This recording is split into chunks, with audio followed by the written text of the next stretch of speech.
హరి ఓం. ప్రియపుత్రి పుత్రులారా, 300 మంది యోధులు, 300 నైట్స్, ఆ సినిమా మెదళ్లే ఆయుధాలుగా యుద్ధానికి తెర రూపమని ఇంతకుముందే మీకు విజ్ఞాపన చేసి ఉన్నాను. అప్పట్లో 2010లో ప్రచురించిన టెక్స్ట్ పోస్టుల్ని ఇప్పుడు వీడియోలుగా మీతో పంచుకుంటున్నాను. ఎందుకంటే ఇప్పుడు ఆ యుద్ధం యొక్క రూపం చాలా స్పష్టపడి సామాన్యులకి కూడా, గూఢచర్యం గురించి పెద్ద ఎక్కువ అవగాహన లేని వాళ్ళకు కూడా ఒక 4-5 వీడియోలు, ఒక 10 పోస్టులు చూస్తే అర్థమయ్యే విధంగా స్పష్టపడింది గనక దీన్ని నేను మీతో షేర్ చేసుకుంటున్నానండి. ఈ పోస్ట్ 334 వరుస సంఖ్య. ఈ దేశాన్ని ఎవరు కాపాడాలి అనే లేబుల్ క్రింద అయితే 32వ మార్చి 20, 2010న ప్రచురించాను. అందులో కొంత భాగాన్ని ఇంతకుముందు 2 పోస్టులని మీకు వివరించాను. ఇప్పుడు 3వ దాన్ని కొనసాగిస్తున్నానండి. ఇంతకుముందు వీడియోలోనే విజ్ఞాపన చేసి ఉన్నాను. మీకు పరిశీలించి చూస్తే జెక్సిస్ ఎలియాస్ డ్రామోజీ ఎలియాస్ నకిలీ కణికుల అనువంశీయుల వాళ్ళ గూఢచర్యపు నైజం మూల గుణమే పిరికితనం. అదే 70mm జెక్సిస్లో కనిపిస్తుంది. అన్నీ తనకి నడుస్తున్నాయి అనుకుంటే తాను దేవుళ్ళకే దేవుణ్ణి, రాజులకే రాజుని అనుకునే జెక్సిస్కి తనకి నడవడం లేదు అనిపిస్తే తగని భయం. అతడి అసలు నైజం పిరికితనమే కుట్రలకి, కాబట్టి కుట్రలకి తెగబడతాడు.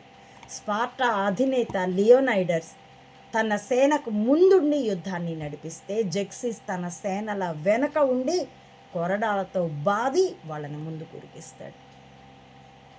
ఎప్పుడు ముసిగేసుకునే కుట్రలు తాము పన్నుతూ దేశంలోనూ ప్రపంచంలోనూ తాము ప్రధాన కుట్రదారులై ఉండి పైకి మాత్రం తాను స్థానిక పత్రికాధిపతిని అన్న ముసుగు వేసుకొని దేశంలో ప్రధాన ఏజెంటుగా ఏ హిందూ ఎన్ రామ్నో, ఇండియన్ ఎక్స్ప్రెస్ రామ్నాథ్ గోయంకానో ప్రొజెక్ట్ చేస్తూ నకిలీ కణిక అనువంశీయులు నడిపిన కుట్రాజకీయానికి ప్రతీక ఇది.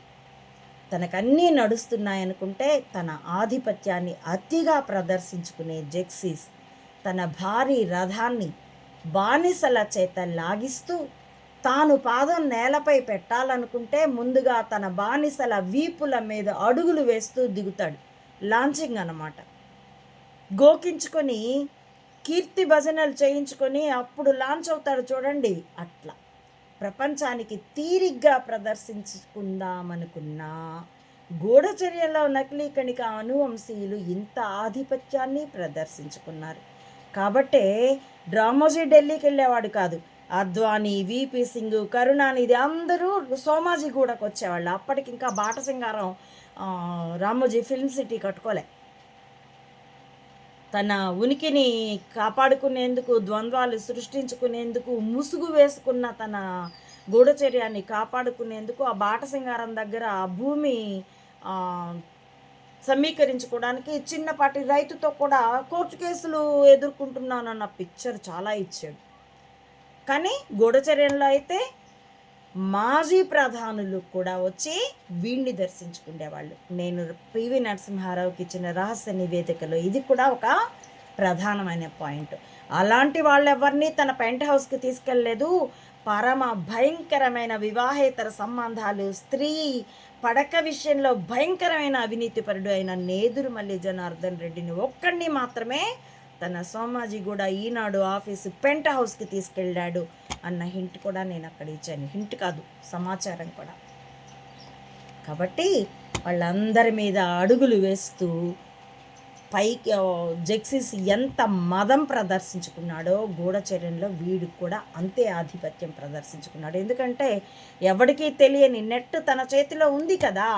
అందున ప్రధాని ఇంట్లో ఒకప్పుడు కోడలుగా, తర్వాత ప్రధానికి పెళ్ళంగా, తన ఏజెంట్, తన స్పై, ప్లాంటర్ చాలా సేఫ్గా అక్కడ ఉంది. లోపల బయట కూడా తనదే గ్రిప్పు.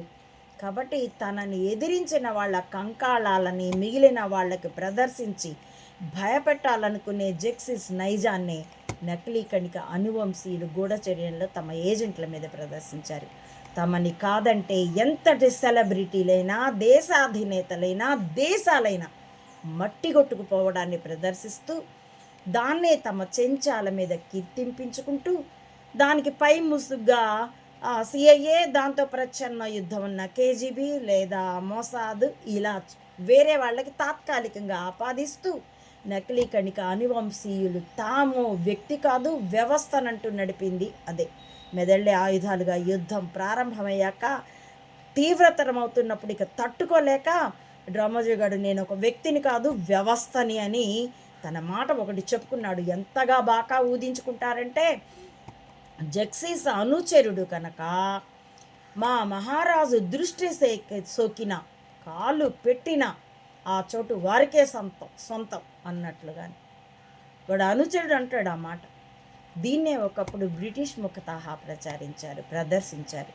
తర్వాత కేజీబీ, సిఐఏల పేరిట ప్రదర్శించారు. ఇప్పుడు ముస్లిం ఉగ్రవాద సంస్థల పేరిట ప్రదర్శిస్తున్నారు. అదే బిన్ లాడెన్ వర్సెస్ బిల్ గేట్స్ల ర్యాంకుల రూపంలోనూ కనబడింది.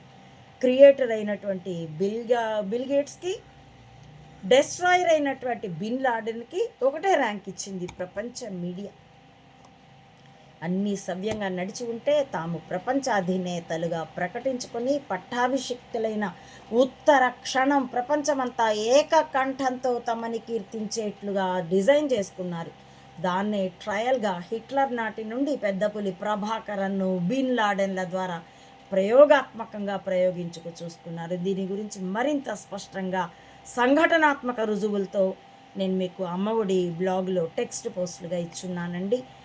తెలుసుకోవాలన్న ఆసక్తి ఉన్నవారు అక్కడ చూసుకోవచ్చు. blogger.comలోకి వెళ్ళి అమ్మఒడి blogspot.com అని కొడితే మీ ఫోనుల్లోనైనా తెలుసుకుంటుంది. వెబ్ వెర్షన్లోకి వెళ్తే పక్కన సైడ్ బార్లో అన్ని టపాలని ఒకే చోట చూడాలంటే అని ఉంటుంది. దానిలో పుస్తకంలో కనుక మనం ఇండెక్స్ చూసుకుని ఏ పేజీ తెరవాలో అలా తెరుచుకున్నట్టు ఇక్కడ కూడా ఏ పోస్ట్ చదవాలనుకుంటే దాని మీద క్లిక్ చేస్తే ఆ పోస్ట్ తెరుచుకుంటుంది. పరిశీలించుకోవాల్సిందిగా మనవి చేస్తూ కొనసాగిస్తున్నాను. ధర్మక్షేత్రమైన కురుక్షేత్రంలోనే కాదు, చరిత్రకు అందిన శ్రీకృష్ణదేవరాయల వారి యుద్ధాలతో సహా భారతదేశీయ యుద్ధాలలో రాత్రి వేళ యుద్ధ విరామం ఉంటుంది. ఆయుధహీనులపైన, నిద్రిస్తున్న వారిపైన దాడి చేయరాదు గట్రా నియమాలుంటాయి. అవేవి కుట్రపూరిత యుద్ధాలు, అవేవి లేని కుట్రపూరిత యుద్ధాలు జక్సిస్ చేస్తాడు. రాక్షస ఖడ్గమృగాలు, మదగజాలు, ఫలించలేదంటే వినూత్న విస్ఫోటనాలు వంటివి నకిలీ కణిక అనువంశీయులు గూఢచర్యంతో మేళవించి దేశాల మీద, ప్రజా సమాజాల మీద ప్రయోగించింది ఇలాంటి తంత్రాలని. భాషాభేదము, దేశ విభజనలో ఏదో ఒక పేరు, ఏదో ఒక ఉద్యమం పేరిట వివాదం, హఠాత్తుగా రగిలే ఉద్యమాలు, పేలే వరుస బాంబులు, రకరకాల సంచలనాలు ఇలాంటివే. అదే కాదు, ప్రత్యక్ష యుద్ధంలో విరామ సమయాలుంటాయి, అలసట తీర్చుకొనిచ్చే పరిమితులుంటాయి. జక్సీస్ అలియాస్ నకిలీ కణిక అనువంశీయులకి అలాంటివేవి ఉండవు. ఎటు తాము వెనకనో చాటునో నక్కి తమ బానిసలనే కదా పంపుతారు. అందుచేత అలసట తీర్చుకునే విరామమేమీ పాటించకుండా ఎదిరి పక్షం మీదికి జట్టు తర్వాత జట్టుని పంపుతూనే ఉంటారు. ముసలివాడి చేతిలోని మేకని ముసలివాడి చేతే వదిలిపెట్టించి దోచుకోవడానికి నలుగురు దొంగలు చాలకపోతే 40 మంది వచ్చినట్టుగా, చాలకపోతే 400 మంది, ఇంకా చాలకపోతే 4000 మంది. ఒకరి తర్వాత ఒకడు వస్తాడు, వాడికేమీ లేదు. ఇంతమందిని వరుసగా ఎదుర్కొండే ముసలివాడు ఓడిపోతాడు, అలసిపోయి ఓడిపోతాడు. ఇది పంచతంత్రం కథలో ఉన్నది, చదువుకోగలరు, తెలుసు అనుకుంటున్నాను. ఇక లియోనైడస్ నాయకత్వంలో 300 మంది యోధులు, ఆ సేన తనకిచ్చిన ప్రతి ఘటనకే తాను దేవుణ్ణని విర్రవీగే జక్సిస్ గగన తలంలో కాదు, తాను సామాన్యుణ్ణే అనే కరిమబ్బు కమ్ముకుంది. అంతేకాదు, ఈ సినిమా తుది సీన్లలో ఒకటైన యుద్ధ చరమ దశలో లియోనైడస్ నిజంగా తన ముందు మోకాలి దండ వేస్తున్నాడనుకొని ఆ క్షణం కోసం జక్సిస్ ఎంతగా ఎదురు చూశాడో అన్నట్లుగా హర్షాతిరేకంతో 2 చేతులు పైకెత్తి ఆనందించబోతాడు. ఇది నేను ఆత్మహత్య ప్రయత్నం చేసినప్పుడు ఈటీవీలో ట్రోల్ మీద ట్రోల్ వేస్తూ 2-3 రోజులు చచ్చాను, ఓడిపోయాను. అప్పటికి నా భర్త, నా పాప చనిపోయారు. నా పాప చనిపోయింది, నా భర్త, నేను ఆత్మహత్య ప్రయత్నం చేశాము. ఆయన ఆ క్షణమే చనిపోయారు. నేను ఎర్రగడ్డ పాలయ్యి ఇంకా స్పృహలోకి రాలేదు, కోమాలో ఉన్నాను. విపరీతంగా ట్రోల్ చేశాట. తర్వాత నేను ఎర్రగడ్డ నుండి కూడా బయటకు వచ్చాక నాకు వేరే వాళ్ళు, నా తోటి బ్లాగర్లు చెప్పారు, సరిగ్గా అదే ఈ జెక్సీస్ గారి దగ్గర కనబడేది. ఇలా చేతులు చాచి ఈ క్షణం లియోనైడస్ తనను ఎదిరించినవాడు, తను కూడా సామాన్యుణ్ణే అని తనకి ఇంకిస్తున్నవాడు తన ముందు మోకాలి దండ వేస్తున్నాడు అనుకొని, అలాంటి ఆనందంలో వాడు ఉండగా అంతలోనే దాడి చేయమన్న ఆదేశాన్ని తన యోధులకిచ్చిన లియోనైడస్ని చూసి కంగు తింటాడు జెక్సిస్. అతడు ఆ విభ్రాంతి నుండి తేరుకునేలోగానే లియోనైడస్ విసిరిన ఈట అతడి చెంపని చీల్చుకుపోతుంది. ఆ రక్తాన్ని ఇలా తీసుకొని చూసి వాడెంత బేరమంటాడంటే, జెక్సిస్ ఎంత భయభ్రాంతుడవుతాడో ఆ పాత్రధారి ఎక్స్ప్రెషన్ సహా మీరు సినిమా తెర మీద చూస్తే, మీ డివైస్ తెర మీద చూస్తే మీకు నా మాట కంటే కూడా ఎక్కువ అర్థమవుతుంది. అప్పుడు తిన్న దెబ్బ తాలూకు భయం సంవత్సరం పాటు అతడి స్పాట్లని తలుచుకుని గజగజలాడుతూ కూర్చొని ఉంటాడు. ఆ పిరికితనమే అతడి అసలు నైజం.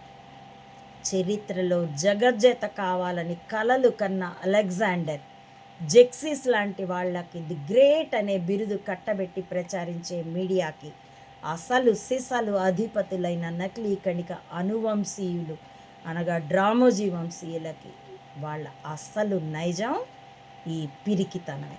అంతేకాదు, జెక్సిస్ లియోనైడస్తో నీ విరోధులైన ఎథీనియన్లని నీ ముందు మోకాలి దండ వేయిస్తాను, నీవు నా ముందు మోకాలి దండ వేయి అంటాడు.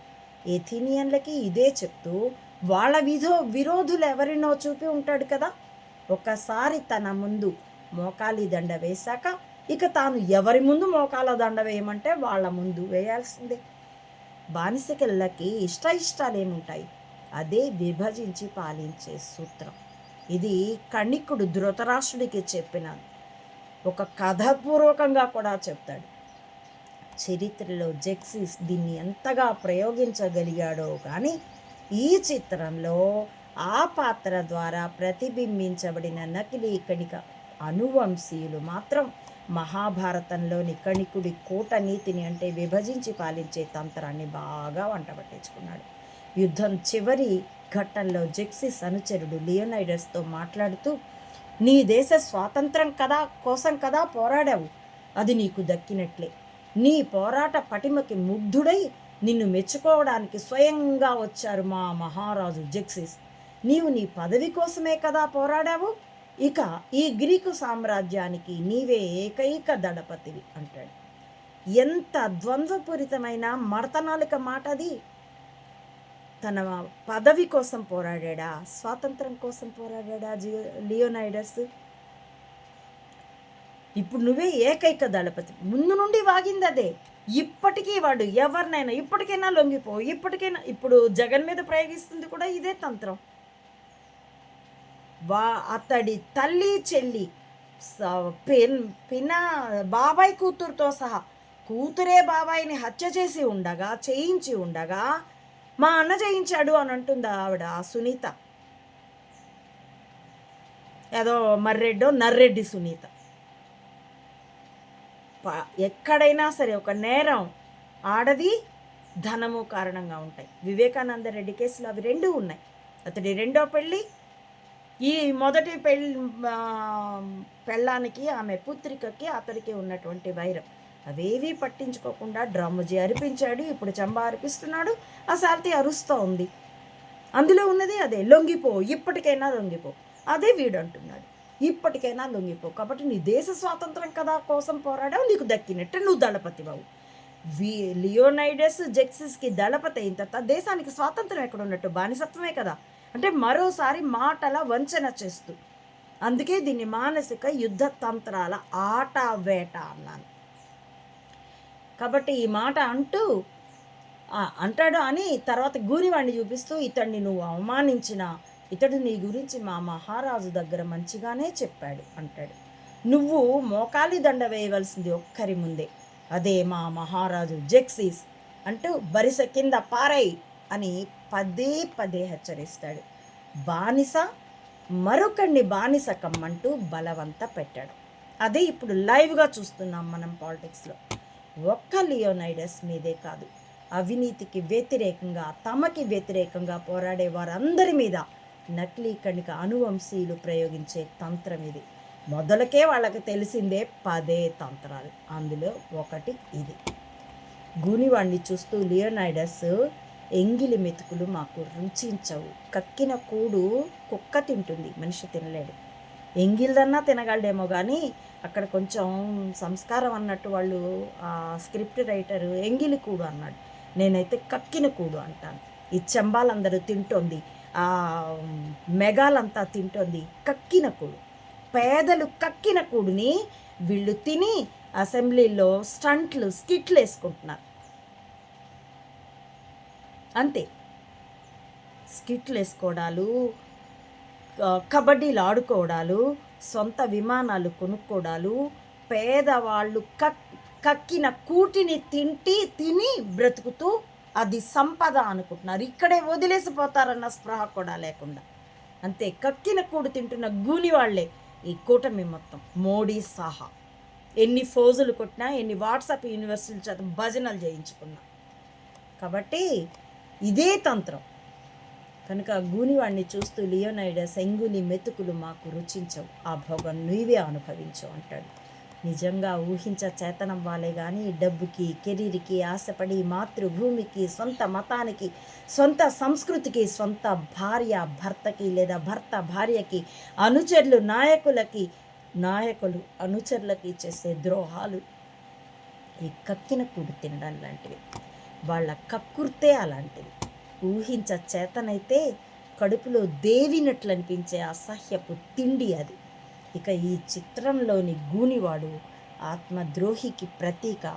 వాడు ఎలా కూటమికి ఎలియాస్ అవుతాడో, ఎలా చంబాకి నారాయిస్లకి అలియాస్ అవుతాడో, సింధియాలకి ఆ విజయనగరం రాజులు పేసపాట్లో ఇలాంటి దేశ ద్రోహులకి, మీడియా ఈస్ట్ ఇండియా కంపెనీకి ఉయ్యాలవాడ నరసింహారెడ్డి ఆచూకీ చెప్పి అతడి తల కత్తిరించి నరికి కోటగుమ్మానికి కట్టడానికి ఏ బొడ్డాలైతే సహకరించారో ఆ బొడ్డాలాంటి రెడ్లకి ఇది ఈ గూనివాడు ప్రతీక. పరిశీలించి చూసుకోండి,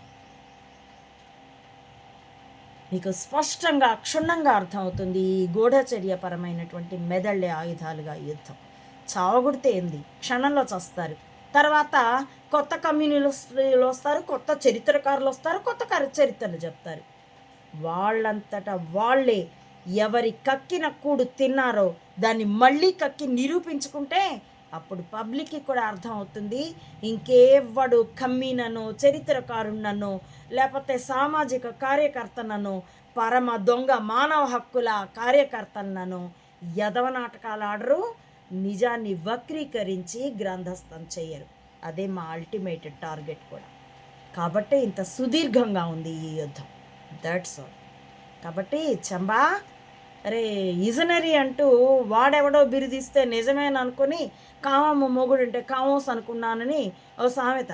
చిన్నప్పుడే పిల్లలకి పెళ్లి చేస్తే ఆ పిల్లాడు కాస్త దేశాల మీద పోయాట. చాలా కాలం తర్వాత పెద్ద అయ్యి వచ్చాడు. అప్పటికి పిల్ల కూడా పెద్ద అయ్యి ఉన్నది.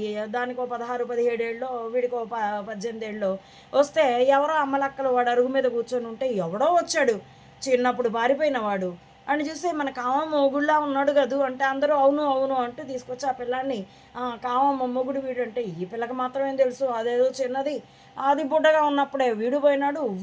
వీడికైతే తెలుసు కదా తన కామమ్మ మొగుడో కాదో. కానీ అందరూ కలిసి వాడిని కార్యం చేస్తే శోభనం గదిలోకి పంపిస్తే కాపురం చేసి వచ్చి తర్వాత ఆ పిల్ల అసలు మొగుడు వస్తే ఆ పుట్టుమచ్చలతో సహా నిరూపిస్తే మరి నువ్వేమిట్రా, నువ్వు కామమ్మ మొగుడు అని ఎట్లా అంటే కామమ్మ మొగుడు అంటే కామోస్ అనుకున్నాను అన్నట్ట. అంత కంత్రివాడు. ఏం చేస్తారో అప్పటి వాళ్ళు మరి పెళ్ళి ఒకరితో కాపురం ఒకరితో అయినప్పుడు వీడినే కంటిన్యూ చేశారు. ఇంకేం చేశారు, ఈ సామెత చెప్పిన పెద్దలు ఇంకా మిగతా విషయం చెప్పలేదండి.